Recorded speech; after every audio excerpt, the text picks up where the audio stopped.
안녕하십니까? 오늘은 열왕기상 3장과 4장에 기록된 내용을 중심으로 말씀을 나누고자 합니다. 열왕기상 3장에는 그 유명한 솔로몬의 재판 이야기가 수록되어 있습니다. 그 이야기를 하기 전에 먼저 5절에서 14절을 보겠습니다.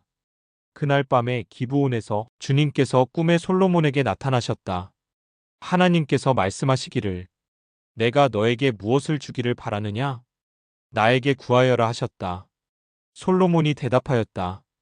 주님께서는 주님의 종이요 나의 아버지인 다윗이 진실과 공의와 정직한 마음으로 주님을 모시고 살았다고 해서 큰 은혜를 베풀어 주시고 또 그 큰 은혜로 그를 지켜주셔서 오늘과 같이 이렇게 그 보좌에 앉을 아들까지 주셨습니다. 그러나 주 나의 하나님 주님께서는 내가 아직 어린아이인데도 나의 아버지 다윗의 뒤를 이어서 주님의 종인 나를 왕이 되게 하셨습니다. 나는 아직 나가고 들어오고 하는 처신을 제대로 할 줄 모릅니다. 주님의 종은 주님께서 선택하신 백성, 곧 그 수를 셀 수도 없고 계산을 할 수도 없을 만큼 큰 백성 가운데 하나일 뿐입니다. 그러므로 주님의 종에게 지혜로운 마음을 주셔서 주님의 백성을 재판하고 선과 악을 분별할 수 있게 해주시기를 바랍니다. 이렇게 많은 주님의 백성을 누가 재판할 수 있겠습니까? 주님께서는 솔로몬이 이렇게 청한 것이 마음에 드셨다. 그러므로 하나님께서 그에게 말씀하셨다. 내가 스스로를 생각하여 오래 사는 것이나 부유한 것이나 원수 갚는 것을 요구하지 아니하고 다만 재판하는 데에 듣고서 무엇이 옳은지 분별하는 능력을 요구하였으므로 이제 나는 내 말대로 내게 지혜롭고 총명한 마음을 준다. 너와 같은 사람이 너보다 앞에도 없었고 내 뒤에도 없을 것이다. 나는 또한 내가 달라고 하지 아니한 부귀와 영화도 모두 너에게 주겠다. 내 일생 동안 왕 가운데서 너와 견줄 만한 사람이 없을 것이다. 그리고 내 아버지 다윗이 한 것과 같이 내가 나의 길을 걸으며 내 법도와 명령을 지키면 내가 오래 살도록 해주겠다. 이렇게 기록되어 있습니다.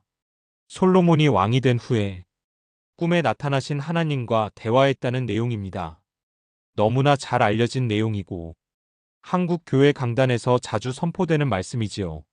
왕이 되었는데 부도 명예도 권력도 구하지 않고 오로지 어진 마음과 지혜를 구했으니 구하지 않은 그 모든 것도 함께 주시겠다는 약속의 말씀이 되겠습니다.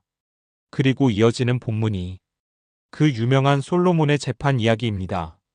각기 아기를 낳은 매춘부 둘이 한 곳에서 잠을 자다가 한 아기가 깔려 죽었는데 살아남은 아이를 두고 서로 자기 자식이라고 다투다가 솔로몬에게 와서 판결을 요구했다는 것입니다. 솔로몬은 공평하게 아이를 반으로 갈라서 두 여인에게 나누어 주라고 했고 당황한 진짜 엄마가 소유권을 포기하자 그 여인에게 아이를 주었다는 이야기입니다. 솔로몬이 얼마나 지혜로운 왕이었는지를 나타내고자 그가 실제로 재판정에서 판결한 사례를 열왕기 기자가 소개한 것이라고 대부분 알고 계실 것입니다.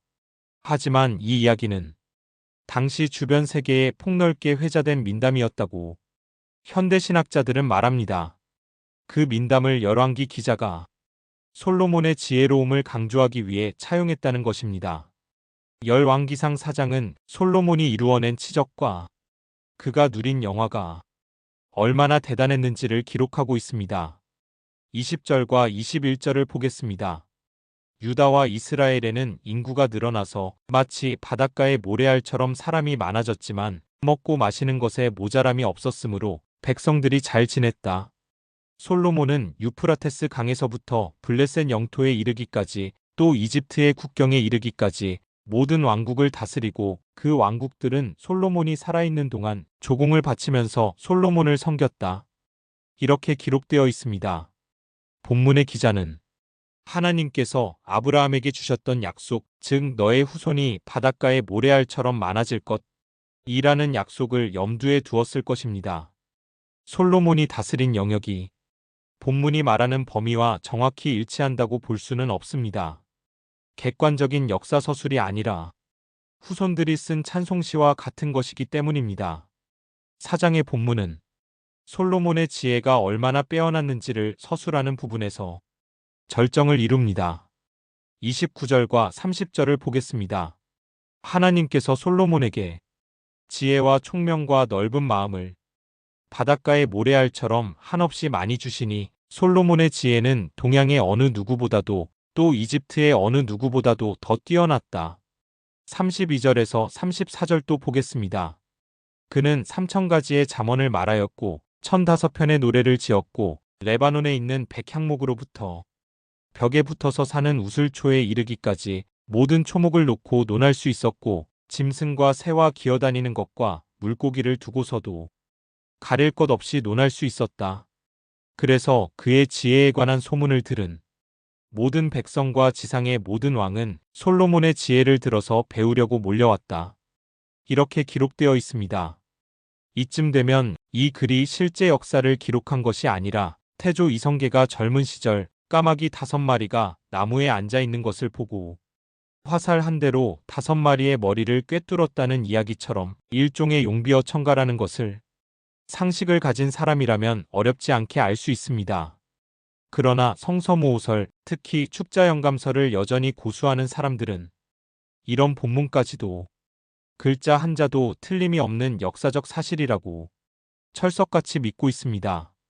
슬픈 현실입니다. 오늘은 여기까지 하겠습니다. 고맙습니다.